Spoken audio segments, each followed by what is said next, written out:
Hi everyone, I'm Fernando, Developer Advocate. We're excited to show you the latest iteration of the Security Dashboard, designed to give you more dynamic, customized, and modern reporting capabilities to stay on top of your security posture.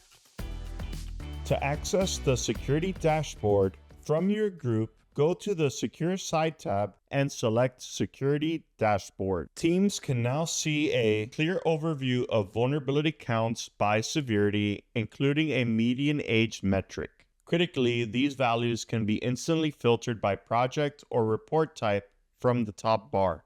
The dashboard provides a risk score for the entire group. You can also view the risk on a per project level. Clicking on any count will send you to a detailed vulnerability report for deeper analysis.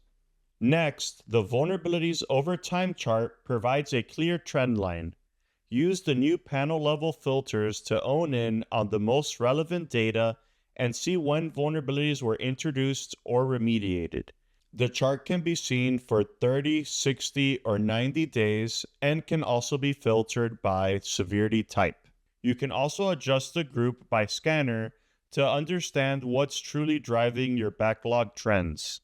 This can also be seen over a 30, 60, or 90-day trend. Finally, the vulnerabilities by age metric helps you prioritize by showing the distribution of all open vulnerabilities by age.